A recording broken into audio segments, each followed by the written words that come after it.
খন্দকের খাল ছিল 10 ফিট চওড়া, 10 ফিট ডিপ, বিরাট বড় এই খাল। 3 মাইল পর্যন্ত বিরাট লম্বা ছিল। সাহাবীরা এই খাল খনন করতেছিলেন। 3000 সাহাবী খাল খনন করতেছিলেন, একজন আর দুইজন না।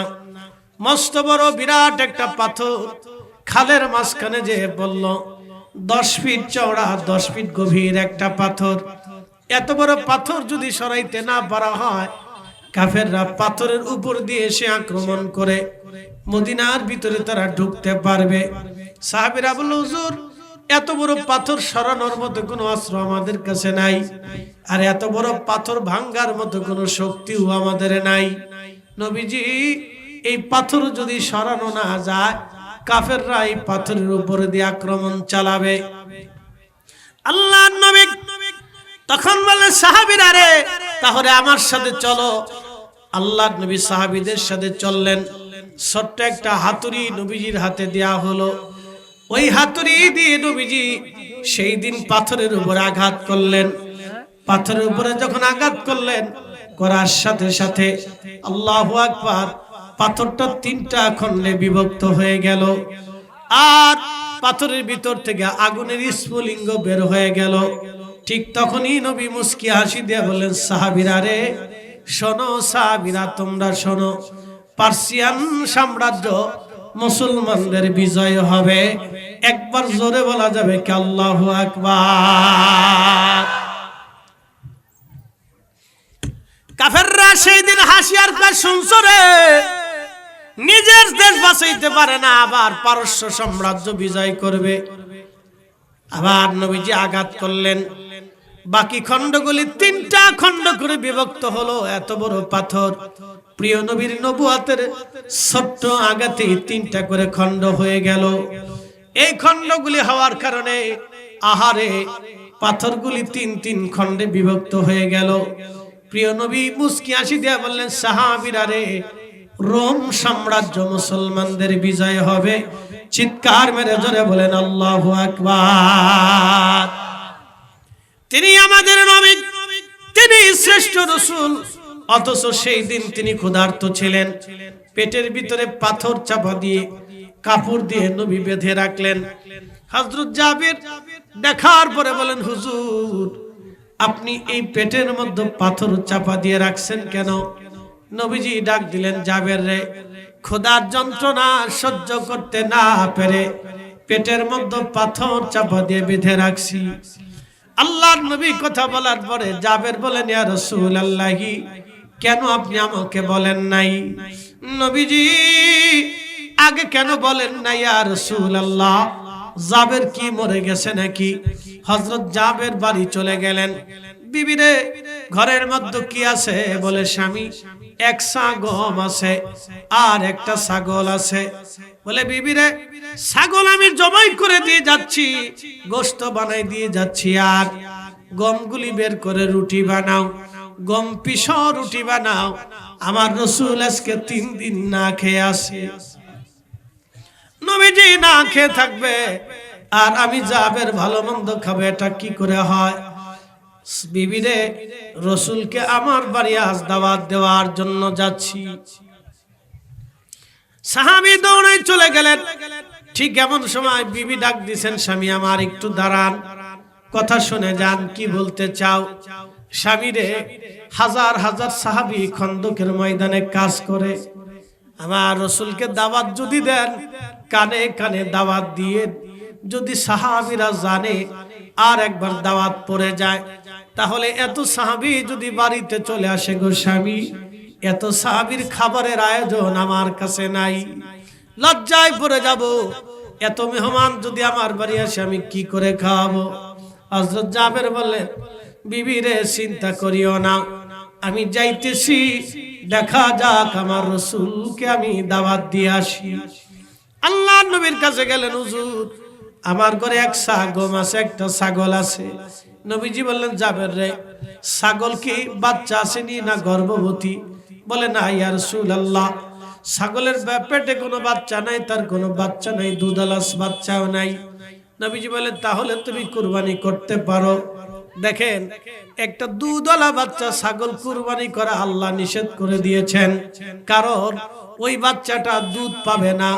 আর একটা ছাগলের বাচ্চা, একটা প্রাণীর বাচ্চার অধিকার পর্যন্ত নবী রক্ষা করেছে। কি কথা কন না কেন, ঠিক কিনা? একটা প্রাণীর অধিকার নবীজি রক্ষা করলেন, আল্লাহ একটা প্রাণীর অধিকার আল্লাহ রক্ষা করলেন। আপনি ইচ্ছা করলেই বিনা কারণে একটা কুকুর মারতে পারবেন না, আপনি ইচ্ছা করলেই বিনা কারণে একটা বিড়াল মারতে পারবেন না। যদি মারেন কিয়ামতের ময়দানে এই কারণেও আপনার জাহান্নাম হয়ে যেতে পারে, কারণ আপনি বিনা কারণে আল্লাহর একটা মাখলুক মেরে ফেলেছেন। বাংলাদেশে মানুষ মেরে ফেললো কোনো বিচার আচার হয় না। এই কি কথা কন না, জোরে বলেন। এ মুসলমান, ভালো করে শুনে যান, রাহমাতের নবী রাহমাতুল লিল আলামিন আল্লাহর নবীজির কানে কানে বললেন, নবী বললেন জাবের যাও, রান্না হয়ে গেলে তুমি আমাকে দাওয়াত দিও। হযরত জাবের বাড়ি চলে আসলেন, বিবির সাথে রান্না বান্নায় সাহায্য করলেন, রান্না হলো। দৌড়ায় গেলেন, হুজুর রান্না হয়ে গেছে, আসেন আমার বাড়ি, জাবেরের বাড়ি, রাসূলের দাওয়াত, আজকে আপনি আসেন। আল্লাহর নবী বললেন, জাবের রে, খাবারগুলি প্রস্তুত করো, আমরা আসতেছি। এই কথা বলার পরে নবী চিন্তা করলেন, আমিও তো না খাওয়া, আমার সাথে 3000 সাহাবী, ওরাও তো না খাওয়া আছে, মদিনার কত মানুষের খাবার নাই, আমি রাসূল একা কি করে খাবো? তা হবে না, আমি একা খাবো তা হবে না, হবে না গো, হবে না। আমি একা খাবো, আমার উম্মত খাবে না, তা হয় না, তা হয় না। এই জন্য আল্লাহর নবী উম্মতকে জানাই দিয়ে গেছেন, আমার উম্মতের, আরে তুমি যদি রাত্রিবেলা উদর পূর্ণ করে খাও, তোমার প্রতিবেশীরা যদি না খেয়ে থাকে, আর তুমি যদি পেট ভরে খাবার খেয়ে ঘুমাও, তাহাজ্জুদ নামাজও যদি পড়ো, তারপরও আল্লাহ তোমার নাম মুমিনের কাতারে লিখবে না, কারণ তুমি তোমার প্রতিবেশী ক্ষুধার্ত অবস্থায় রাত্রিবেলা ঘুমাইছে, আর তুমি উদর পূর্ণ করে রাত্রিবেলা খেয়ে ঘুমাইছো। মনে রাখবেন, আপনার গ্রামের মানুষ ক্ষুধার্ত থাকবে, আর আপনি পেট ভরে ভরে খাবার খেয়ে ঘুমাবেন, আর ঠেকুর মেরে মেরে জিকির করবেন, জান্নাত হবে না, কারণ আপনার প্রতিবেশী না খেয়ে আছে, আপনার গ্রামের মানুষ না খেয়ে আছে। কি কথা কন না কেন, ঠিক কিনা? সুন্নাত শিখে যান, রাসূল শিখাই দিয়ে গেছে প্রতিবেশীর হক কেমনে আদায় করতে হবে,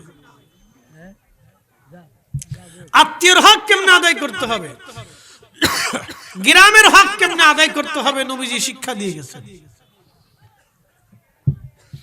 আল্লাহর নবী রহমতের নবীজি তিনি ডাক দিলেন, সাহাবীরা রে আসো, আজকে জাবেরের বাড়ি আমাদের দাওয়াত।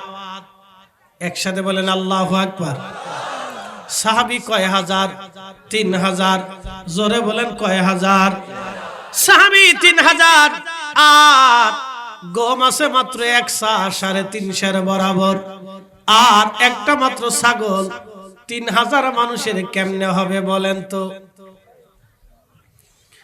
আল্লাহর নবী বললেন, আমার সাথে আসো, জাবেরের বাড়ি আজকে দাওয়াত।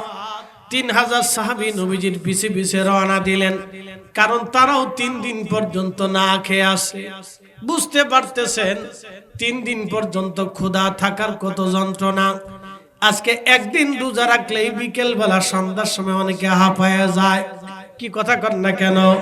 আবার অনেকে আছে গ্যাস্ট্রিকের দোহাই দিয়ে রোজাই রাখে না। বহু মুসলমান আছে গ্যাস্ট্রিকের দোহাই দিয়ে রোজাই রাখে না। হাই হাই হাই, ও আল্লাহর সাথে চালাকি করতেছে, যে আল্লাহর সাথে চালাকি করে। 3 দিন ক্ষুধার্ত সাহাবীরা, আপনি বুঝেন, তারপরে কাজ করতেছে। বুঝে যান তাদের ইমানি তেজ কত মারাত্মক ছিল, ইমানি শক্তির পাওয়ার কত মজবুত ছিল সেই দিন। এর জন্য তারা দুনিয়া জয় করেছিল, তাম পৃথিবী জয় করেছিল। আল্লাহ রাসূল সাহাবায়ে কিরামের সামনে একদিন আফসোস করে বলতেছিলেন, সাহাবীরা রে, এমন একটা দিন আসবে আমার উম্মতরা কাফেরদের সামনে মাথা নত করবে। সাহাবীরা আশ্চর্য হয়ে বললেন, ইয়া রাসূলুল্লাহ, কি বলেন? তাহলে তারা কি সংখ্যায় কম হবে? নবীজি বললেন, না, সংখ্যায় কম হবে না, তোমাদের থেকে সংখ্যায় তোরা বহু গুণে বেশি হবে।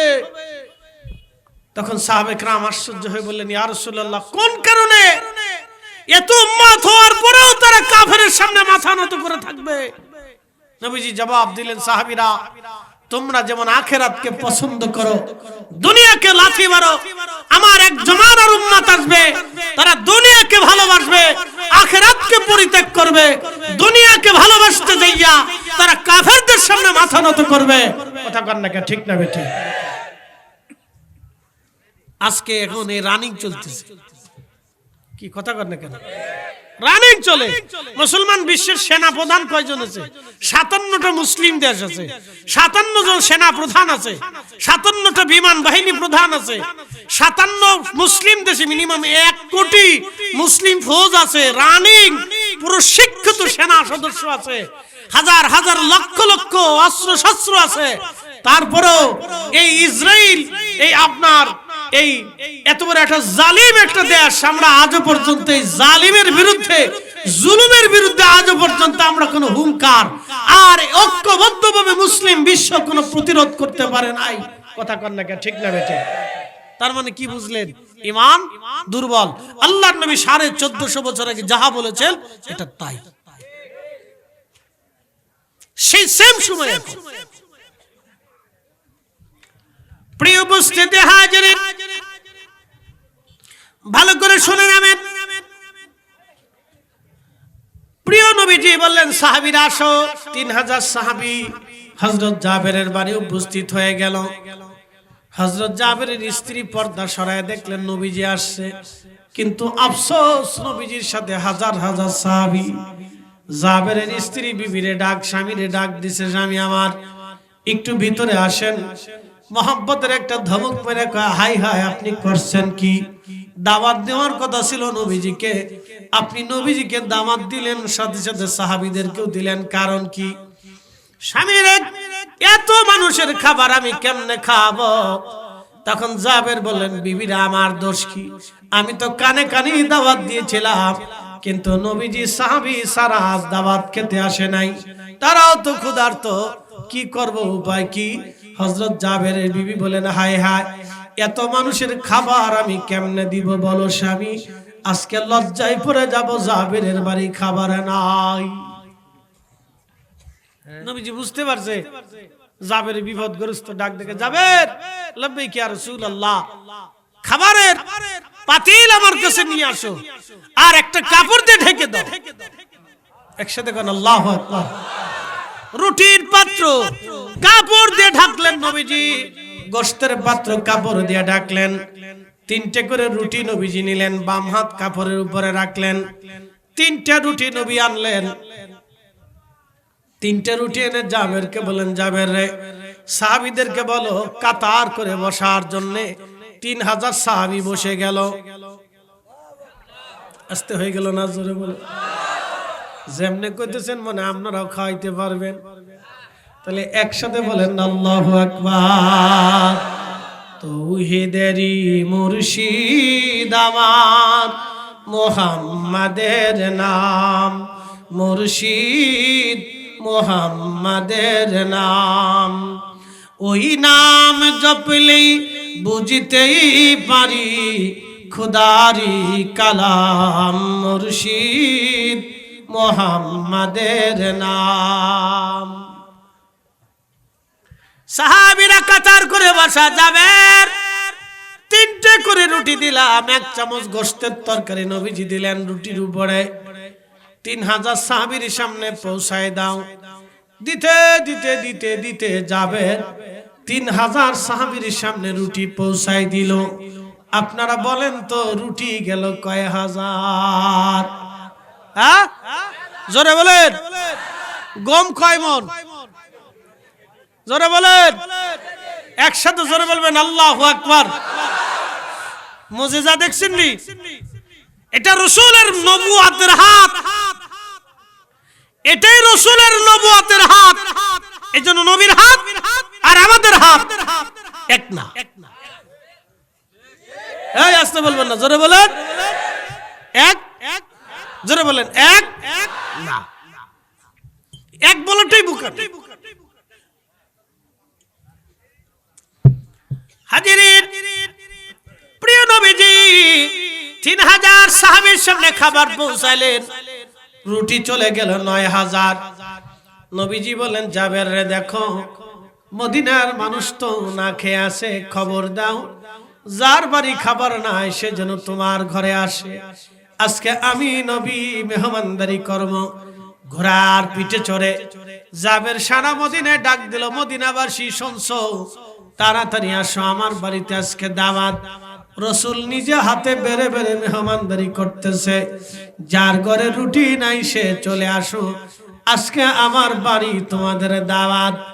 আস্তে আস্তে একজন না দুইজন না 15,000 মানুষ হযরত জাবেরের বাড়ির সামনে দাঁড়িয়ে গেল।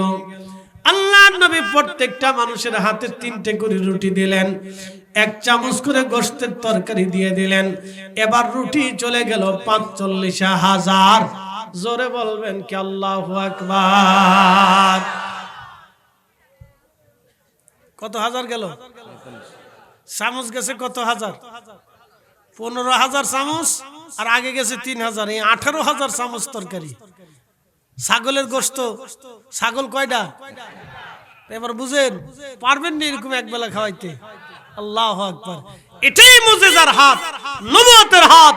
তিনিই মহা সম্মানের অধিকারী। যাহা চেয়েছিলেন আল্লাহর কাছে আল্লাহ তাহাই দিয়েছিলেন। এই জন্য আল্লাহ বলেছিলেন আপনি হাবিবুল্লাহ। হাবিবুল্লাহর অর্থই হচ্ছে আল্লাহ যাকে খুশি করতেন তিনি হাবিবুল্লাহ।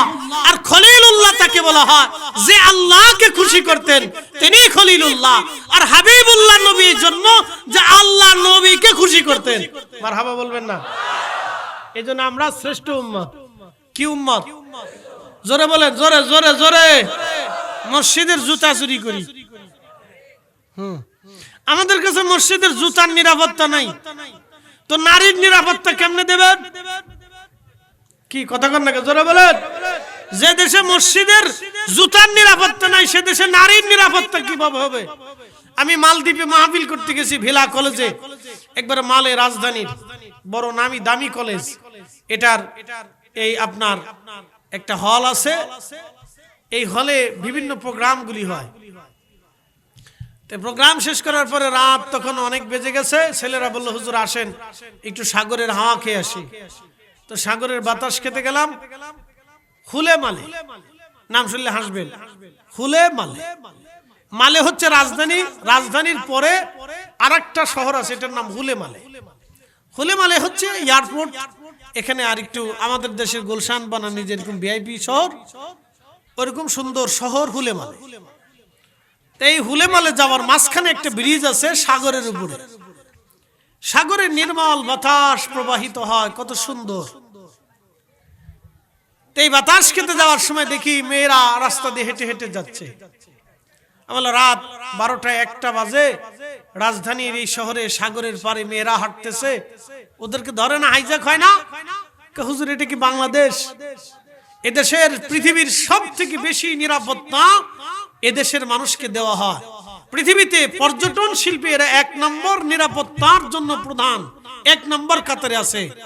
এদেশে কোনো দুর্নীতি নাই, চুরি নাই, ডাকাতি নাই, রাহাজানি নাই, খুন নাই, দর্শন নাই, মারামারি নাই, কাটাকাটি নাই। কেউ কারো ব্যবসা নিয়ে, জমি নিয়ে পারাপারি ঝগড়া ফাসাদ কিচ্ছু করে না। রাষ্ট্র এসে জমি মেপে বুঝাই দিয়ে যায়। আর আমাদের দেশে রাষ্ট্র জমি বুঝাইতে আসলে 30 বছর পার হয়, মামলা চামলা গোষ্ঠী কিলাইতে কিলাইতে। এই কি আস্তে কথা কেন? জোরে বলেন। কত বছর যায়? 30 বছর যাওয়ার পরে তারপরে যে জিতে, তার যে 30 বছর পরে জিততে জিততে তার 30 বছরে জান শেষ হয়ে যায়। চুল ছিল কাঁচা, হয়ে গেছে সাদা। এরপরে 30 বছর পরে আইসে জিতে যখন, তারপরেও আইসে কত গুতাগুতি মারামারি ধরাধরি। এরপরে পুলিশ আসে যে তোমরা গুতাগুতি করতেছো কে? তারপরে মামলা লেখে, এরপরে টাকা পয়সা দিয়ে যায়। বুঝতে পারছেন? এটা আমাদের সমাজ। তো ও দেশে মারামারি ধরাধরি কিচ্ছু নাই, একবারে ফ্রেশ। গরিব যে আছে তার প্রত্যেক মাসের অ্যাকাউন্টে টাকা চলে আসে। যেটা কানা আছে ও কানা প্রত্যেক মাসেই অন্ধের অ্যাকাউন্টে টাকা চলে আসে। আর আমাদের দেশের কানারা ভিক্ষে করতে করতে জান শেষ হয়ে যায়। ঠিক আস্তে কোন জোরে বলেন। ও দেশের কোন শিশু বাচ্চা কাজ করে না। শিশু বাচ্চাদেরকে এতিম হয়ে গেলে সরকার নিয়ে এতিমালয় নিয়ে তাদেরকে খাওয়া দাওয়া লেখা পড়া চিকিৎসা সব ফ্রি। আর আমাদের দেশের বাচ্চারা এতিম হয়ে গেলে ও চাচা ভাতিজারা লাথি মারে, গ্রামের মানুষও পছন্দ করে না, সমাজও তারা পছন্দ করে না। ও মনে হয় যে দেশের মানুষই না। কি আস্তে কথা কেন জোরে বলেন। তারপরে যায় ও দাঁড়ে দাঁড়ে ভিক্ষা করে, মানুষের বাড়ি কাজ করে, এই দোকানে মোকানে কাজ করে, সারা রাত ভরে দিন ভরে কাজ করার পরে কেউ আবার হোটেলে কাজ করলে বিনা বেতনে খালি পেটে ভাতে কাজ করে। কি কথা কথা কন জোরে বলেন। একটা শিশু পেটে ভাতে কাজ করে, সারা দিন পরিশ্রম করে, ওরা 3 বেলা শুধু খাবার দেয়। এর চাইতে জুলুম দুনিয়াতে আর কিছু আছে? এর চাইতে জালেম দুনিয়াতে কিছু আছে? তো ওই শিশুর সাথে জালেমে জুলুম করা হচ্ছে। এরকম 5 লক্ষ শিশু বাংলাদেশে আছে। 5 লাখ। কত লক্ষ? 5 লক্ষ শিশু এরকম আছে। এদের দায়িত্ব নেওয়ার কথা ছিল রাষ্ট্রের। শিশুর মা ফিরিয়ে দেওয়ার কথা ছিল রাষ্ট্রের। রাষ্ট্র যদি ফিরাইতে না পারে তাহলে রাষ্ট্র মা হবে। বাবা দেওয়ার কথা ছিল রাষ্ট্রের। রাষ্ট্র যদি বাবা দিতে না পারে তাহলে রাষ্ট্র নিজে বাবা হবে। ঘর দেওয়ার ছিল রাষ্ট্রের। ঘর যদি রাষ্ট্র না দিতে পারে তাহলে রাষ্ট্র নিজে ঘর হবে। খাবার দেওয়ার কথা ছিল রাষ্ট্রের। রাষ্ট্র যদি খাবার দিতে না পারে তাহলে ওই শিশুর খাবার রাষ্ট্র হওয়ার কথা ছিল, কিন্তু পারি নাই, আমরাও দিতে পারি নাই। এই জন্য মাঝে মধ্যে বাংলাদেশের মাটির নিচে ভূমিকম্প লাড়া দেয়। কি আস্তে কন জোরে বলেন। ভূমিকম্প কি করে? লাড়া দেয়। খালি ভূমিকম্প আসবে না, আরো কিছু আসবে। ঢাকা শহরে 50 লক্ষ মানুষ মারা যাবে। তো যেই শহরে 1 কোটি মানুষ বসবাস করে, বুঝেন না, মাথায় মাথায় গুতা লাগে, হাঁটতে গেলে শরীরে গুতা লাগে, এত মানুষ। এই যে যেরকম মেলায় আজকে মানুষ দেখছেন, ঢাকার অলিগলি দিয়ে এরকম মানুষ দেখা যায়। আজকে মেলায় যেমন ধাক্কাধাক্কি দেখছেন, ঢাকার বাজারে মার্কেটে অলিগুলি দিয়ে এরকম মানুষ। তাহলে বুঝেন যে 8 স্কেলের একটা ভূমিকম্প যদি মাত্র 30 সেকেন্ডও লাড়া দেয় তাহলে 65% বিল্ডিং ঢাকা ভেঙে পড়বে। আর 65% বিল্ডিং যদি ঢাকা ভাঙিয়ে পড়ে তো ঢাকা ঢোকারও কায়দা নাই, বেরোয়ারও কায়দা নাই, আর উদ্ধার করার কোনো উপায় নেই। কারণ এত হেলিকপ্টার বাংলাদেশে নাই, উদ্ধার করার কোনো সিস্টেম নাই, এত হেলিকপ্টার বাংলাদেশে নেই। তাহলে আল্লাহর গজব আসতে কয় ঘন্টা লাগবে? কথা কর। আপনি ঘরের ভিতরে ঘুমিতে সকালবেলা ঘুম থেকে উঠে দেখবেন যে ঢাকা নাই। ঢাকা কি হয়েছে? নাই, শেষ। আপনি ঘুমাইছেন, সকালবেলা ঘুম থেকে উঠে দেখবেন ঢাকা নাই। আপনি বাজারে গেছেন, বাজার থেকে বাসায় আইসে টেলিভিশনে খবর দেখবেন ঢাকা নাই। আপনি বাথরুমে ঢুকছেন, বাথরুম থেকে বের হয়ে ওযু টুজু করে এসে টেলিভিশন চালায় দেখবেন ঢাকা নাই, শেষ। তুই হেই ঢাকার একটা বাড়ি বানাইয়া বেডি এমন ভাব লইছে, উড়ে লাট সাপ, বেডির কাপড় একদিকে, বেডি আর একদিকে, বেডি মেকআপ মারতে মারতে বেডির জান শেষ, মেকআপেরও জান শেষ, বেডিরও জান শেষ। আর কামলা বেডি রে ফিটাইতে বেডি মনে করছে আমি সম্রাট শাহজাহানের বউ নূরজাহান। ওই আস্তে করতে জোরে বলে। বেডিরা মনে করে ঢাকা শহরে কারো বাড়ি যদি থাকে কোনো বেডি, তো হেতে বেডি মনে করে আমি সম্রাট শাহজাহানের বউ নূরজাহান। বুঝতে পারছেন? এই কামলা বেডিরে মারতে মারতে কামলা বেডির জান শেষ করে ফেলায়। ওরা এত বড় জালিম। এরকম কিছু মহিলা আছে জালিমের ঘরে জালিম। কষ্ট হইতেছে আপনাদের? কিছু তথ্য দিলাম, এগুলি জানার দরকার। যে পেশাব করিয়ে বাথরুম টাথরুম করে এসে দেখবেন ঢাকা নাই, বলে কি হয়ে গেছে? ওটা ভেঙে পড়ে গেছে। তাহলে বুড়িগঙ্গার নদীও পট পরিবর্তন হয়ে যেতে পারে, আপনার পদ্মা নদীও ঘুরে যেতে পারে, আপনাদের এই যমুনা নদীও ঘুরে যেতে পারে, বলা যায় না তো। ভূমিকম্প এত ভয়াবহ যে নদীর গতি পর্যন্ত চেঞ্জ হয়ে যেতে পারে। একসাথে বলবেন আল্লাহু আকবার। না, জোরে জোরে জোরে জোরে। তাহলে সর্বশক্তির মালিক কে? একসাথে বলেন কে? আমরা ফিরে যাব কার কাছে? তাহলে আমরা বিধান মানব কার? এতে কোনো সন্দেহ? আল্লাহ তার আল্লাহর বিধান মানার তৌফিক নসিব করুন, জোরে বলেন আমিন। প্রিয় উপস্থিতি, হযরত জাবের রাদিয়াল্লাহু তাআলা আনহু, নবীজি বললেন জাবের এবার সবাই কি হয়েছে? হযরত জাবের বলেন ইয়া রাসূলুল্লাহ আর কেউ বাকি নাই, সবাই আজ পেয়ে গেছে, মদিনার কেউ আজ আর ক্ষুধার্ত নাই। আল্লাহর নবী 3টা রুটি নিলেন, একটা রুটি বেশি নিলেন না। একবার জোরে বলেন না মারহাবা। একটা রুটিও বেশি, কথা কন নাকি বেশি, কারণ তিনি রাষ্ট্রের প্রধান, তিনি মিল্লাতের প্রধান, তিনি ইসলামের প্রধান, তিনি কোরআন দেখানো বলা, তিনি আল্লাহ চিনেলো বলা, তিনি ইসলাম দেনে বলা, কি কথা কন না কেন, তিনি আদর্শ বাতলানো বলা। তিনি একটা রুটিও বেশি নিলেন না, কারণ উম্মতকে যাহা দিলেন তিনি তাহা নিলেন। একসাথে বলবেন আল্লাহু আকবার। আর আমাদের দেশে কি সুইস ব্যাংকে চলে যায়, কি আসতে কনকে বেগম পাড়া চলে যায়, ওই ইউরোপে চলে যায়, অমুক দেশে তমুক দেশে চলে যায়। ও কারা নেয়, জিনে নিয়ে গেছে। কি কথা কর না কেন, মানুষের নিচে মানুষ কারা, আমার দেশের মানুষের নিচে, এর ভিতরে মুসলমান আছে 85%। কি কথা কর না কেন, এরা আবার হজে যায়, হজে যায় আবার শয়তানরে পাথরও মারে। তো শয়তানি চিন্তা করে যে আমি সিটার না ও সিটার, তো শয়তানে ভাবে যে কত বড় সিটার রে, ও অন্ধের টাকা, গরিবের টাকা, ল্যাংড়ার টাকা, বোবার টাকা, এতিমের টাকা, বিধবার টাকা, দুস্থের টাকা, কৃষকের টাকা, রিক্সাওয়ালার টাকা, দিনমজুরের টাকা, ভ্যানওয়ালার টাকা, ঠেলা গাড়িওয়ালার টাকা ও মাইনে মিলিয়ে শেষ করে দিয়ে আমি শয়তান এসে পাথর মারার জন্য। তা আমি শয়তান না ও শয়তান, শয়তানকে আমি নিজেও তো টের পাইনি যে আমি শয়তান না ও শয়তান। এই আস্তে করেন না, জোরে বলেন। তাহলে এবার বুঝে যান, আপনি বুঝেন। আল্লাহ আমাদেরকে কবে বুঝ দিবে আমরা জানি না, আল্লাহ বুঝার তৌফিক দিক, সকলে বলে না আমিন। আপনার মনে বেজার টেজার হইতেছে। আহা, হযরত শাহজালাল ইয়ামানি কেন আসছিলেন? যখন গোরগোবিন্দ বুরহানুদ্দিনের সন্তান রে বাবার সামনে জবাই দিল, আহা বুঝেন তো একটা বাবার কলিজাতে কেমন ব্যথা লেগেছিল। বাবার সামনে সন্তানকে জবাই দিল যে তুই গরু কুরবানি করছিস, আজকে তোর চোখের সামনে তোর সন্তানকে কুরবানি দেব। বাবার সামনে সন্তানকে জবাই দিলেন।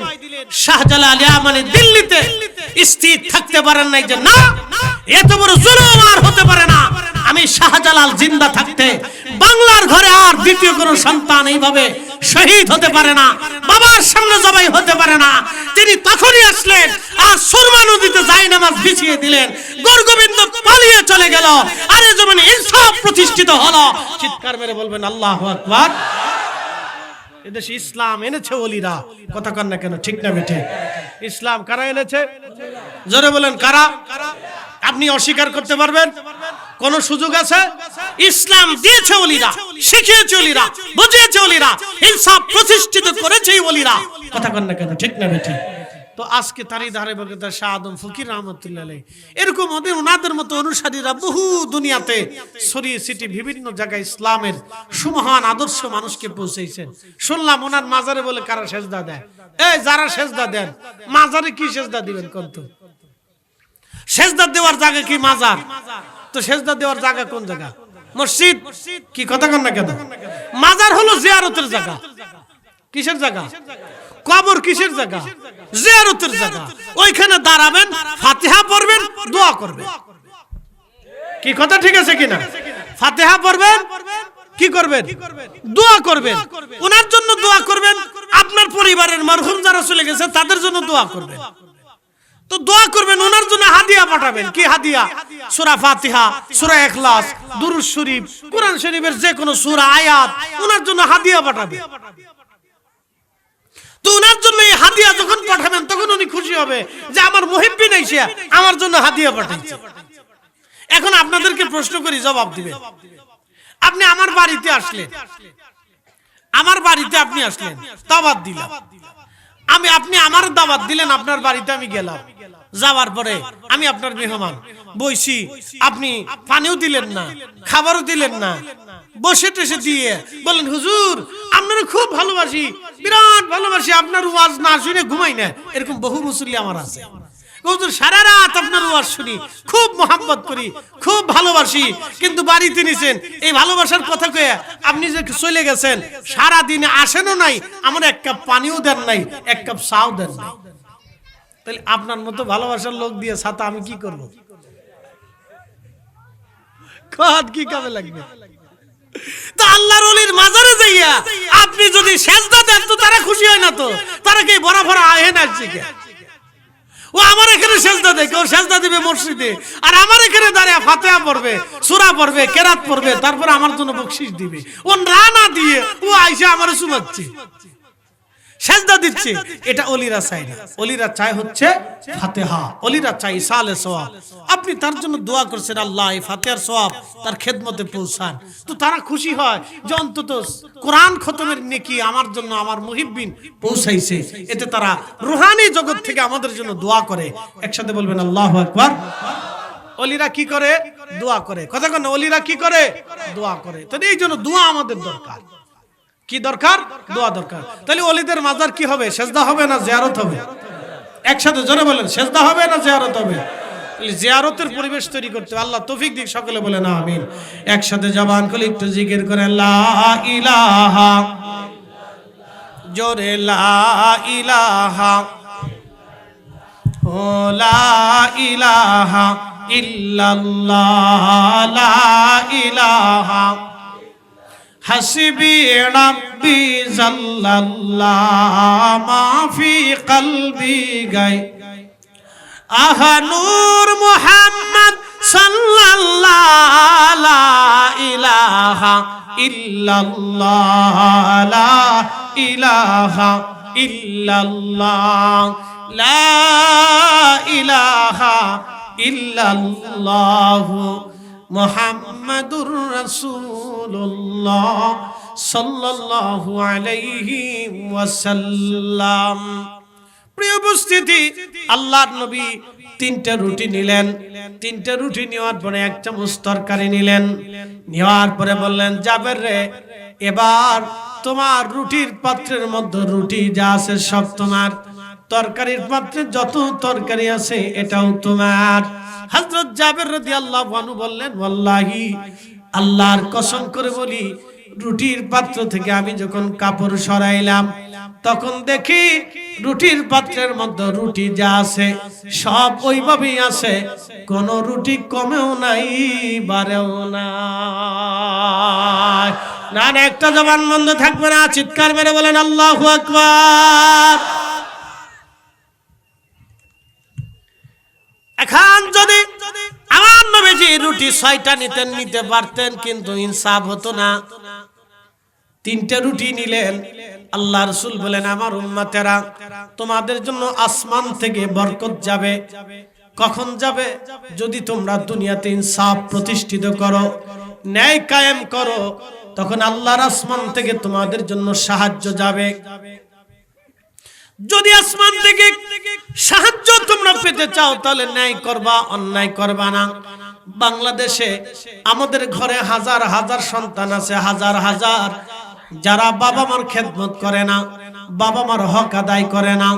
এরকম সন্তান আমাদের দেশে আছে না নাই? বহু সন্তান আছে, বাবা মাকে গালি দেয়, বাবা মাকে মারতে যায়, বাবা মাকে পিটাইতে যায়।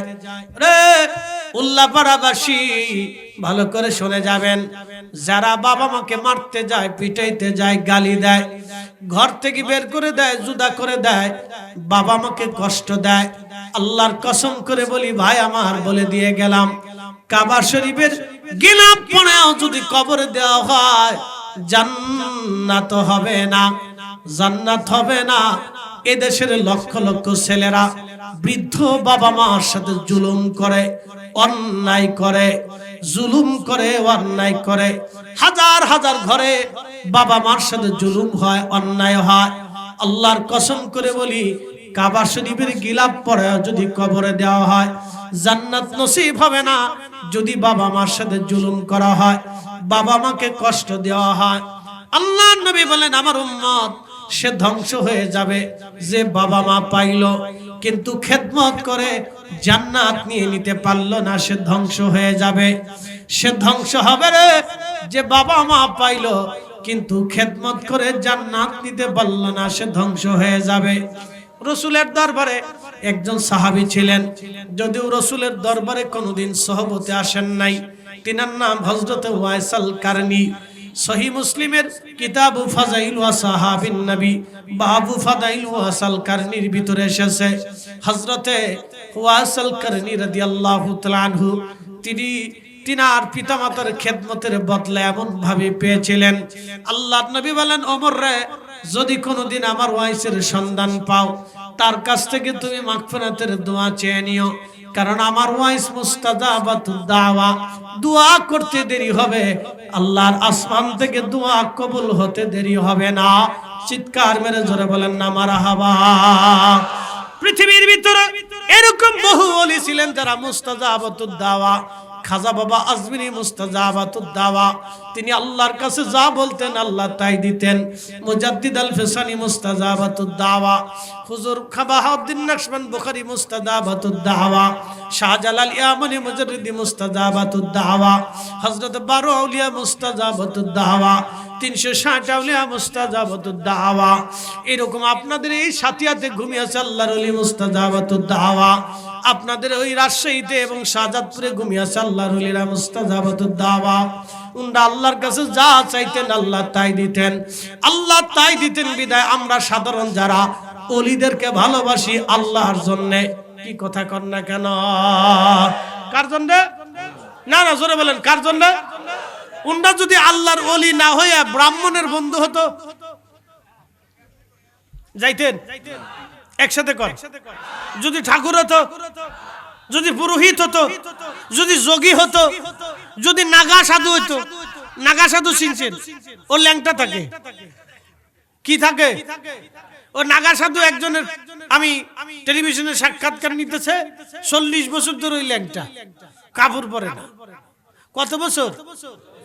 আচ্ছা বলেন, এখন পৃথিবীতে সব জাতিসংঘ বসে সিদ্ধান্ত নিল আমরা এই সাধুর আদর্শ দুনিয়াতে বাস্তবায়ন করব। তো সেই জন্য জাতিসংঘ থেকে সবাই বলে দিল যে সারা পৃথিবীতে এই নাগা সাধুর আদর্শ আপনারা বাস্তবায়ন করেন, তাহলে আমাদের দেশে যত কাপড় চুপড় আছে তো শেষ। তো সবারই ল্যাংটা হইতে হবে। কি আসতে কথা জোরে বলেন, সবারই কি হতে হবে? ল্যাংটা হইতে হবে। আর এক সাধু হাত উঁচা করে রাখছে 40 বছর, ও তো হাত নিচে নামায় না। বলে এইভাবে সে হাত উঁচা করে পৃথিবীর মানুষের জন্য শান্তি কামনা করতেছে। বুঝেন আপনি কি পাগলে ধরছে রে? হাত উঁচা করার কারণে হাতের ভিতরে রক্ত সঞ্চালন না হয়ে এখন হাত এই দিয়ে প্যারালাইসিসের মতো এরকম সেংটে হয়ে বসে রয়েছে, লাড়াচাড়া করতে পারে না, ওইভাবেই থাকে। বুঝতে পারছেন আপনি? তো 40 বছর ধরে হাত উঁচা করে রাখছে। এখন জাতিসংঘের সবাই মিলে সিদ্ধান্ত নিল আমরা এই সাধুর আদর্শ বাস্তবায়ন করব। তাহলে বলেন, তাহলে দুনিয়াতে হাত আর নিচে কারো হবে না, ওই হাত সবার উঁচু করেই থাকতে হবে। তাহলে বাথরুম হবে কেমনে? পেশাব হবে কেমনে? খাওয়া দাওয়া হবে কেমনে? দুনিয়া শুদ্ধ সব পাগল হয়ে যাবে। কি কথা কর না? ঠিক আছে। আর এক সাধু 40 বছর ধরে গোসল করে না। কত বছর? তা আজ এক বেটা 40 বছর যদি গোসল না করে তার অবস্থাটা কি আপনি বুঝেন? বুঝতে পারতেছেন যে এখন জাতিসংঘ চিন্তা করলো যে আমরা এই সাধুর আদর্শ বাস্তবায়ন করব। যে এখন 40 বছর ধরে যদি সবাই গোসল থাকে তাহলে সাবান কোম্পানির, শ্যাম্পু কোম্পানির অবস্থা কি হবে? আপনি এবার চিন্তা করেন। তো মানব জাতির ভারসাম্য নষ্ট হয়ে যাবে। এজন্য পৃথিবীতে অনলি 1% ব্যক্তি যিনি আমাদের নবী, যার আদর্শ একেবারে নির্ভুল আদর্শ, যার আদর্শ মানলে শুধু শান্তি আর শান্তি। কথা কন না ঠিক না বেটা? নবীর জীবনে কোনো ভুল, একসাথে বলেন, ভুল, ত্রুটি, খাতা, কোন দোষ নাই। কোরআন নাজিল হওয়ার আগেও নাই, নাজিল হওয়ার পরেও নাই। 40 বছর পর্যন্ত কোরআন নাজিল হয় নাই, 40 বছর পরে কোরআন নাজিল হলো। এবার আপনি বলেন এই 40 বছর নবীজি কি করেছিলেন? মিথ্যা বলছিলেন, আমানতের খেয়ানত করছিলেন। বাংলাদেশে আমানতের কথা বলে লাভ নেই, আমানত ভাই মরে গেছে। যদি বিশ্বাস না করেন তো 2 লাখ টাকা কাগজ কলম স্যার একটু হাওলাত দিয়ে দেখেন যে আমানত কেমনে মরছে, তাহলে বুঝবেন। টাকা 5 লাখ হাওলাত দিয়ে দেখেন যে আপনার জুতা শেষ, জীবন শেষ, মোবাইল শেষ, এরপরে জিন্দিগি শেষ, ঝগড়া লাগবে, মারামারি লাগবে, সালিশ লাগবে, পুলিশ লাগবে, বিচার লাগবে, তারপরে টাকা পাবেন কিনা। আর স্ট্যাম্পে সিগনেচার দেওয়ার পরেও কেউ দেয়নি, ওটা জাল করে ফেলছে। এমন পর্যন্ত আমরা আমানতের খেয়ানত পর্যন্ত চলে গেছি। কি কথা কর না কেন? এই পর্যায়ে চলে গেছি, এত কঠিন পর্যায়ে চলে গেছি আমরা। এই জন্য আমাদেরকে ভালো হইতে হবে। আমাদেরকে ভালো হতে হবে। একটা ছোট্ট জাতি মালদ্বীপের 4 থেকে 5 লক্ষ মুসলমান মাত্র, ছোট্ট একটা দেশে 5-7 লক্ষ মানুষ, সর্বোচ্চ 10 লাখ মানুষ হবে। 1200 দ্বীপ, 200 দ্বীপের ভিতরে মানুষ থাকে, 1000 দ্বীপে কোনো মানুষ নেই। খুলে মালে ছোট্ট একটু জায়গা, দেখলে আপনার আশ্চর্য হবে। মালে রাজধানীতে গেলাম, একবারে বিল্ডিং এর সাথে বিল্ডিং উঠা, একবারে গলি গলি, শুধু মোটরসাইকেল দিয়ে চলে ওরা, মোটরসাইকেল দিয়ে চলে, খুব প্রচুর মোটরসাইকেল। আমাদের দেশের সিংকু পাঙ্কু না, বাংলাদেশের সরকার অনুমতি দেয় সিংকু পাঙ্কু, এমন সিংকু পাঙ্কু অনুমতি দেয় যে ফুলাপানে গিয়ার মাইরে শেষ পর্যন্ত ট্রাকের নিচে চলে যায়। কত যে অ্যাক্সিডেন্ট হয় এই দেশে তার কোনো হিসাব নেই ভাই, না কোনো হিসাব নেই। আর ও দেশের মোটরসাইকেলের সিস্টেম ভিন্ন। সৌদি আরবের মতো উন্নত দেশ বাংলাদেশ হবে কোনোদিন? কি মনে করতেছেন কোনোদিনও হবে না? কোনোদিনও হবে না। কারণ ওদের উহুদ পাহাড়ের নিচে স্বর্ণ, ওই স্বর্ণ যদি বিক্রি করে তো কিয়ামত পর্যন্ত স্বর্ণ বেচে খেলেও সৌদি আরবের স্বর্ণ কোনোদিন শেষ হবে না। একসাথে কোন আল্লাহু আকবার। পাথর বেচে খেলে ওদের টাকার শেষ নেই, ও জীবনও গরিব হবে না যদি পাথর বেচে। আল্লাহ এত পরিমাণে দিচ্ছে। তাদের ছেলেরা এই সিংকুপাঙ্কু মোটরসাইকেল চালায় না, এক ধরনের মোটরসাইকেল শুধু অনুমতি আছে, রাষ্ট্রই অনুমতি দেন। আর আমাদের দেশের রাষ্ট্রই সিংকু ফাঙ্কু ট্যাঙ্কু ফাঙ্কু, বাপ রে বাপ, কে কত গিয়ারওয়ালা মোটরসাইকেল কিনতে পারে। রাস্তায় চললে মনে হয় যে ওদের জ্বালা, রাস্তায় গাড়ি চালানো যায় না, যে ওদের দেশই। ভাই আমার, এই জন্য আমাদের সন্তানদেরকে এখনই শিখাইতে হবে। আল্লাহ শিখাইবার তৌফিক দিক, জোরে বলেন আমিন। লম্বা বাড়াবো না, আসেন কালেকশনের দিকে চলে যাই। এই কালেকশনের শেষ নাই, এই এলাকায় কালেকশন একবারে সন্ধ্যা থেকে শুরু হয়, শেষ পর্যন্ত চলে। কয়দিন যে চলবে আল্লাহ জানে।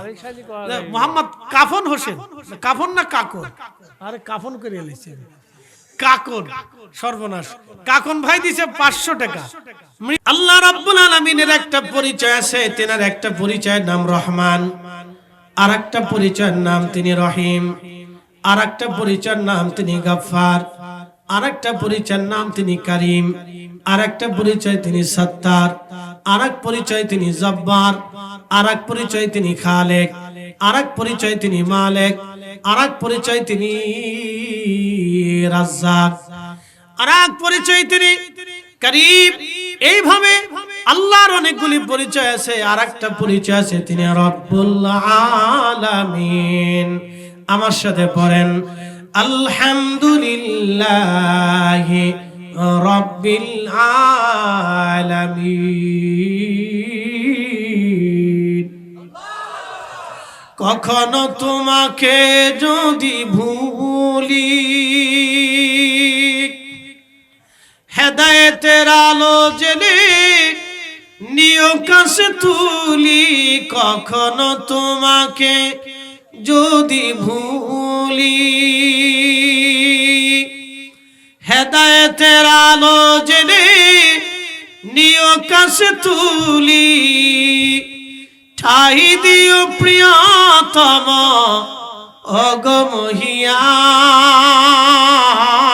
অগমহিয়ান। তুমি রহমান, তুমি মেহেরবান। অন্ধ গাহে না শুধু তোমারি গুণগান, অন্ধ গাহে না শুধু তোমারি গুণগান। বুঝে বুঝে না তবু শান। তুমি রহমান, তুমি মেহেরবান। একটু জবান খুলে দেবেন, একটা জবান বন্ধ থাকবে না। আওয়াজ তোলে সকলে পড়েন আল্লাহুম্মা সাল্লি আলা।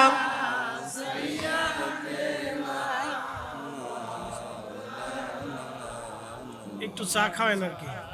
চিনি স্যার। হ্যাঁ, মাইকের কন্ডিশন দুর্বল তো, মাউথ শক্তিশালী না, দূর থেকে টানে না।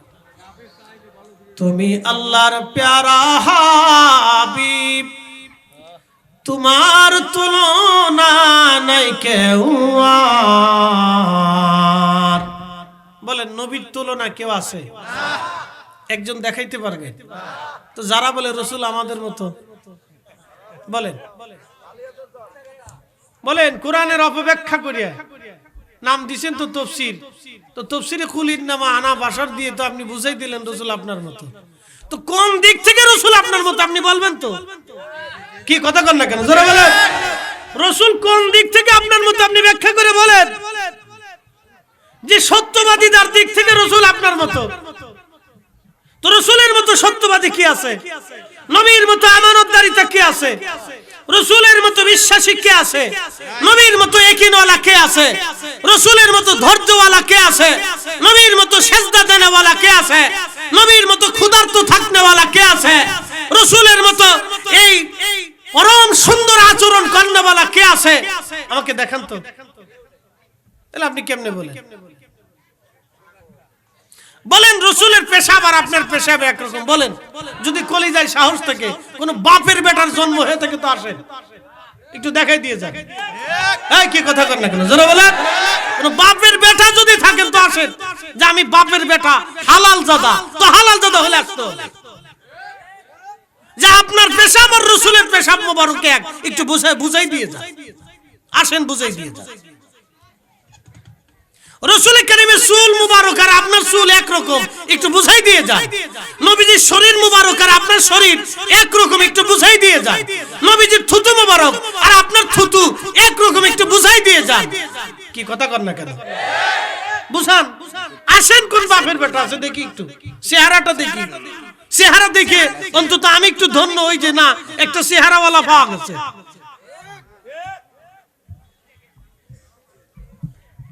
ভাই আমার, আপনাদেরকে বলে দিয়ে যায়, কথা মনে রাখবেন, ঈমান বড় দামি জিনিস। ঈমান বড় দামি জিনিস, ঈমান বড় দামি জিনিস। এটা হারাইয়া যদি কেউ কবরে যায়, আল্লাহি বিল্লাহি তাল্লাহি তার জিন্দেগি শেষ হবে, মাগার আখিরাত পার হওয়া বড় কঠিন হবে। যে দুনিয়া দেখতেছেন এটা মাত্র 60 বছর, একবারে সর্বোচ্চ বাংলাদেশের গড় আয়ু অনুযায়ী মাত্র 65 বছর। আপনাকে বুঝাই আখিরাত কত বড়।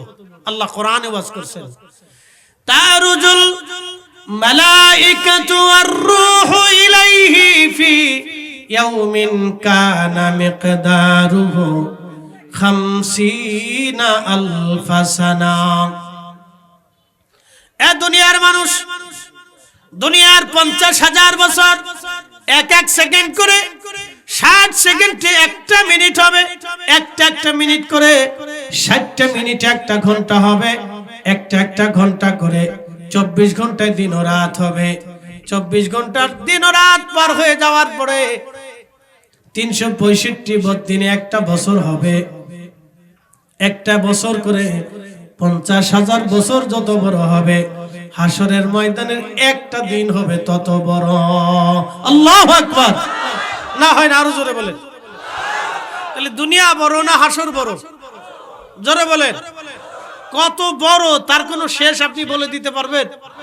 কতদিন হাসরের মাঠে থাকতে হবে বলতে পারবেন? আপনি জানেন ওই হাসরের মাঠের সাহেবকে? হ্যাঁ, বলে দিয়েছে। হাসরের মাঠের সাহেব জেনে যান। সেই দিন সবাই থাকবে বস্ত্রহীন, কারো শরীরে পোশাক থাকবে না। এখানে যারা বসে আছি কারো শরীরে পোশাক নাই। পৃথিবীর আদি থেকে শেষ পর্যন্ত কারো শরীরে পোশাক থাকবে না। এমনকি আজকের শাহ আদম ফকির রহমতুল্লাহ আলাইহি ওনার শরীরেও থাকবে না।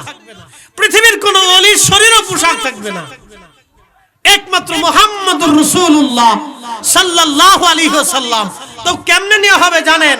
ওনার মাকবারা থেকে, রওজা শরীফ থেকে বেহেশতের পোশাক পরাইয়া, মুকুট পরাইয়া, 70,000 ফেরেশতা বেষ্টন করাইয়া, মিছিল দিওয়াইয়া মহা মাকামে মাহমুদের সিংহাসনে সরাইয়া আল্লাহ তার রাসূলকে নিয়ে একেবারে মাকামে মাহমুদে আল্লাহর আরশে মুআল্লার ডান পাশে রাসূল কারীমের কুরসিতে আল্লাহ নবীরে বসাই দিবেন।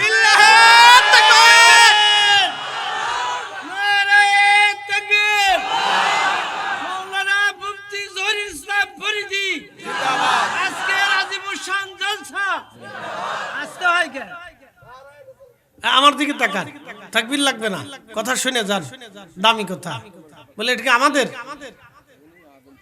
কথা? কি আমাদের হবে? আল্লাহর কোরআন থেকে বলতেছি, একসাথে বলি তো আল্লাহু আকবার।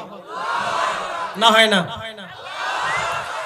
ومن الليل فتهجد به نافلة لك عسى أن يبعثك ربك مقاما محمودا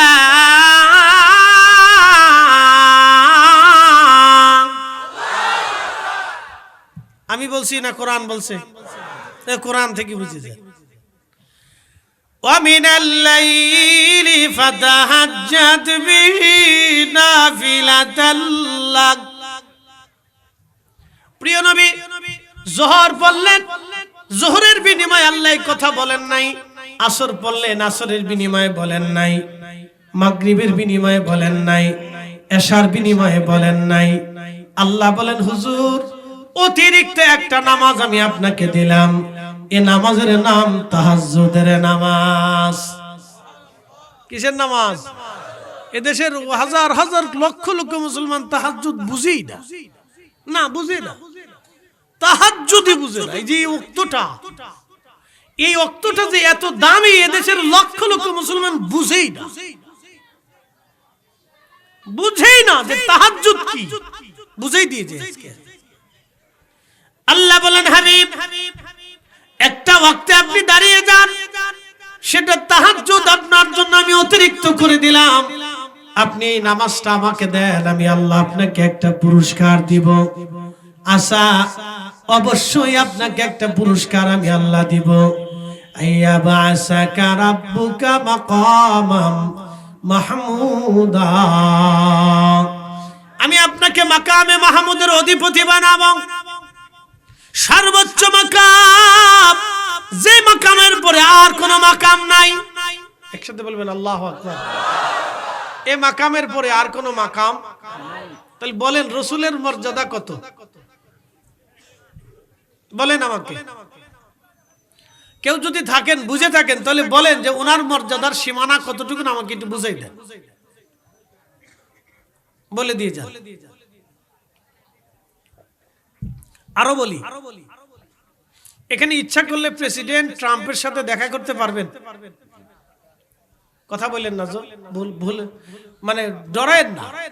ইচ্ছা করলে প্রেসিডেন্ট ট্রাম্পের সাথে কথা বলতে পারবেন। ইচ্ছা করলে প্রেসিডেন্ট পুতিনের সাথে কথা বলতে পারবেন। ইচ্ছা করলে সৌদির বাদশার সাথে কথা বলতে পারবেন।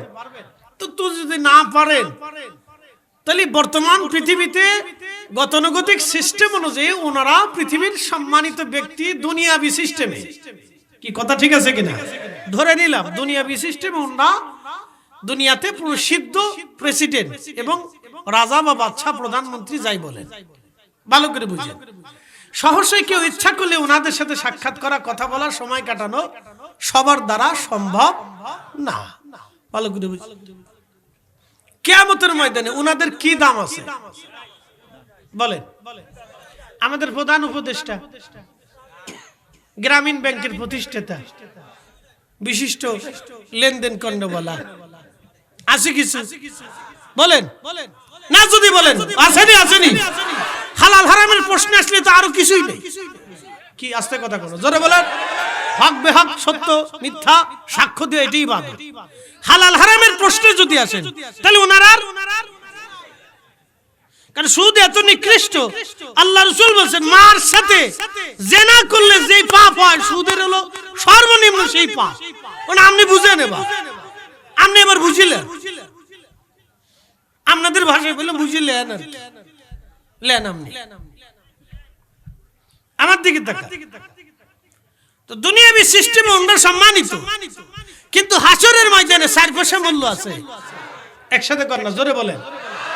তো সেই দিন হাসরের ময়দানের মালিক কে? না, জোরে বলেন। এতে কি কোনো সন্দেহ আছে? আল্লাহ হলেন মালিকি ইয়াউমিদ্দিন, আর আমার রাসূল হলো রাহমাতুল লিল আলামিন। মারহাবা কর আরো জোরে। তাহলে রাসূলের দাম কত? আল্লাহু আকবার। এটা আমি আপনাকে বুঝাইতে পারতাম না। আমি কোরআন থেকে আপনাদেরকে বোঝাচ্ছি। তিনি মালিক ইয়াউমিদ্দিন। আল্লাহ বলেন, হাবিব আমি আপনাকে মাহরুম করে দেই নাই, আমি আল্লাহ আপনাকে শাফিউল মুজনিবিন বানাইলাম, হাসরের ময়দানের মালিক আমি আল্লাহ, কিন্তু ইজারা আমি আল্লাহ আপনার হাতে দিলাম। একসাথে ধরে বলেন আল্লাহু আকবার। মালিক কে? ইজারা দিছে কার হাতে? ইজারা বুঝেননি আপনারা? বাজার ইজারা দেয় না? সরকার বাজার ইজারা দিয়ে দিছে যে এই বাজারে আমি আরে দিয়ে দিলেন আপনি এত, আর আপনাকে সারা বছরে যাহা আপনি ট্যাক্স উঠে আপনি জানিতে পারেন, ওই বাজারের কর্তৃত্ব ইজারাদারের উপরে থাকে। কথা ঠিক আছে কিনা? তো শুনে যান, আল্লাহ রব্বুল আলামিন হচ্ছেন হাসরের দিনের মালিক, মালিকি ইয়াউমিদ্দিন। আল্লাহ ডাক দিয়ে বলেন, হাবিব আপনাকে মাহরুম করি নাই, আসা আইয়াবআসাকা মাকামাম মাহমুদা, আপনাকে ওই হাসরের ময়দানে মাকামে মাহমুদের অধিকারী বানাবো। সাহাবায়ে کرام জিজ্ঞেস করলেন, ইয়া রাসূলুল্লাহ মাকামে মাহমুদ কি? নবীজি জবাব দিলেন, হিয়া শাফাআ, আমি যা চাবো আল্লাহ তাই দিবেন। আসতে হয়ে গেল না? জোরে জোরে জোরে জোরে। যা চাবে, কথা কন না, যা চাবে। তাহলে ওই হাসরে রাসূল ছাড়া আর কারো মূল্য আল্লাহর কাছে ওইরকম আছে? এবার বুঝে যান। এই জন্য আমরা দাঁড়াই ওনারে সালাম দিই, আপনার পছন্দ হলে হইয়ে দেন কি? আসতে কর না, জোরে কর না, জোরে বলেন। এই জন্য আমরা ওনাকে কি করি? দাঁড়াইয়া, মানে আপনার যদি পছন্দ না আপনি শুয়ে শুয়ে দেন, ও সাথে আমাদের দেখার টাইম নেই। আমরা যতদিন বেঁচে থাকি দাঁড়াই দেব। কি আসতে কোন জোরে বলেন? কেমনে দিব? তাজিমের সাথেই দিব, মানে আপনার পছন্দ হবে, না হলে না হবে। কথা ক্লিয়ার? ঠিক আছে কিনা? কারণ আমরা এমন একজন মহান ইজ্জতওয়ালার জন্য দাঁড়াই যে আমরা দাঁড়ানোটাও তার ইজ্জতের সম্মান দেওয়ার ক্ষেত্রে নগণ্য। এটাও সামান্য পরিমাণ, এতেও আমাদের হক আদায় হয় না। হিসাব সহজ, হিসাব একবারে সহজ, এতেও হক আদায় হয় না। প্রিয় উপস্থিতি হাজির, ভালো করে কথাগুলি শুনে যাবেন। আজ জানাটা আমাদের অত্যন্ত দরকার, আমাদের বোঝা দরকার। আমরা সেই শ্রেষ্ঠ নবীর উম্মত, আমরা সেই শ্রেষ্ঠ নবীর উম্মত। আল্লাহ আমাদেরকে শ্রেষ্ঠত্ব দিয়েছেন। আল্লাহ বলেন, কুনতুম খায়রা উম্মাহ, তোমরা সৃষ্টির শ্রেষ্ঠ জাতি, তোমরা দুনিয়ার সৃষ্টির শ্রেষ্ঠ জাত। আমাদের আগে হযরত ঈসা আলাইহিস সালামের উম্মত চলে গেল, আল্লাহ তাদেরকে কুনতুম খায়রা উম্মাহ বলেন নাই। তার আগে মুসা কালিমুল্লাহর উম্মত চলে গেল, আল্লাহ তাদেরকেও কুনতুম খায়রা উম্মাহ বলেন নাই। তার আগে যেতে যেতে যেতে যেতে বহু উম্মত আল্লাহ গত করে দিলেন, বহু উম্মত চলে গেল, বহু নবী চলে গেল। কোন নবীর জামানায় কোন উম্মতকে আল্লাহ খায়রা উম্মাহ বলেন নাই। আল্লাহ রাব্বুল আলামিন আমার নবীর উম্মতকে কুনতুম খায়রা উম্মাহ বলে আল্লাহ ডাক দিয়ে আল্লাহ আমাদেরকে শ্রেষ্ঠত্ব দিয়েছেন। একবার আওয়াজ তুলে জোরে বলা যাবে কি মারহাবা? আল্লাহুম্মা সাল্লি আলা সাইয়্যিদিনা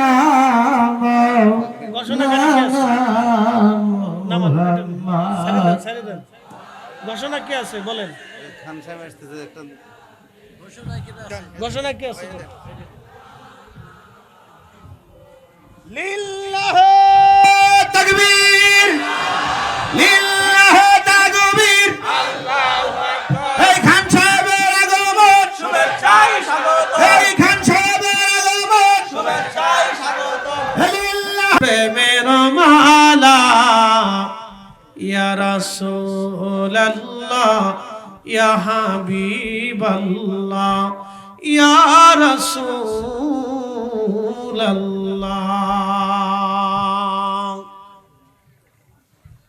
সময়ের স্বল্পতা, সরাসরি আলোচনায় প্রিয় উপস্থিতি মনোযোগ দিবেন। আল্লাহ সে হাসরের ময়দানে নবীজিকে মাকামে মাহমুদের অধিপতি বানাবেন। আল্লাহ নবী সাহাবীরা বলেন, হুজুর মাকামে মাহমুদ কি? বলে হিয়া শাফাআ, শাফাআত। আমি আমার উম্মতের ব্যাপারে আল্লাহকে যা বলবো, আমার মনিব, আমার মালিক, আমার আল্লাহ তাই আমার পক্ষে রাজি হয়ে যাবে। একবার জোরে বলেন আল্লাহু আকবার। যদি কোনদিন মদিনাতুল মুনাওয়ারাতে যান, মদিনা শরীফে একটা পাহাড় আছে খন্দক, যেই পাহাড়ে বসে নবীজি খন্দকের জিহাদ যুদ্ধ পরিচালনা করেছিলেন। সেই পাহাড়ে একটা ছোট্ট মসজিদ আছে, সেই মসজিদে নবীজি নামাজ পড়েছিলেন। এই মসজিদের নিচে আর একটা মসজিদ আছে, মসজিদে সালেমান ফার্সি। এই মসজিদে সালমান ফার্সি নামাজ পড়তেন, যুদ্ধের নেতৃত্ব দিতেন। তার আগায় আর একটা মসজিদ আছে, মসজিদ আলী, যেখানে হযরত আলী এবং ফাতেমা দুইজনে যুদ্ধের জন্য নেতৃত্ব দিয়েছেন। ওই জামানায় নারীরাও জিহাদের ময়দানে কাটাইতো। একবার জোরে বলা যাবে কি আল্লাহু আকবার। হাজরাতে আলীর নামে মসজিদ এখনো আছে। খন্দকের পাহাড়ের পিছনে একটা পাহাড় আছে, এই পাহাড়ের নাম জাবালে আবু সিলা। যদি কোনোদিন যান এই জাবালে আবু সিলাতে, বন্ধুরে একটা ছোট্ট গুহা আছে।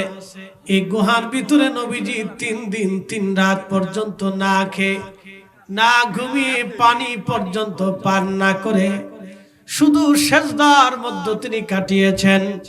একাধারে 3 দিন 3 রাত পর্যন্ত কাঁদলেন, ইয়া রব হাবলি উম্মতি, ইয়া রব হাবলি উম্মতি। আল্লাহ আমার উম্মত গুনাহগার, আল্লাহ আমার উম্মত গুনাহগার। রাস্তাঘাটে মেলার ভিতরে যারা ঘুরেন, কিয়ামতের ময়দানে কোন চেহারা নিয়ে রাসূলের সামনে দাঁড়াবেন বলেন তো? সেই দিন হাউজে কাউসারের পানি ছাড়া তো আর কোনো পানি থাকবে না, আরশে মুআল্লার ছায়া ছাড়া কোনো আশ্রয় থাকবে না। সেই দিন হাউজে কাউসারের পানি ছাড়া আর কোনো পানি হবে না। আমার নবীজি সেই দিন হাউজে কাউসারের স্বত্বাধিকারী হবেন। হাউজে কাউসারের মালিকানা আল্লাহ তার নবীকে দিয়ে দিলেন। সেই দিন ওই পানি পান করার জন্য যখন যাবেন, কোন চেহারা নিয়ে সেই দিন দাঁড়ায় বলবেন, ইয়া রাসূলুল্লাহ আমি আপনার উম্মত, অথচ দুনিয়াতে আপনি রাসূলের কাজ করে যান নাই। কবরে নামানোর সময় মরহুমদের পাশে দাঁড়াইয়া, কবরের পাশে দাঁড়ায়া মানুষেরা বলে, বিসমিল্লাহি ওয়া আলা মিল্লাতি রাসূলিল্লাহ, আল্লাহর নামে নবীর দলে তোমাকে কবরে নামানো হলো। আল্লাহর নামে নবীর দলে তোমাকে কবরে নামানো হলো। বলেন তো, দুনিয়াতে আপনি নবীর দলই করেন নাই, আপনি শয়তানের অনুসরণ করেছেন, আমার রাসূলের অনুসরণ আপনি করেন নাই। তাহলে বলেন তো, কিয়ামতের ময়দানে কবরের জিন্দেগিতে আপনাকে যখন কবরে নামানো হবে, তখন আপনি কি জবাব দিবেন? কথা বলেন না কেন, ঠিক কিনা? শ্রেষ্ঠ নবী দিলাম রে তরিয়ে নিতে রোজ হাসরে, ঠিক কিনা? শ্রেষ্ঠ নবী দিলাম রে তরিয়ে নিতে রোজ হাসরে, পথ না ভুলি তাই তো দিলে পাক কুরআনের বাণী। খুদা তোমার মেহেরবানি, সুন্দর ফুল সুন্দর ফল মিঠা নদীর পানি, খুদা তোমার মেহেরবানি, খুদা তোমার মেহেরবানি।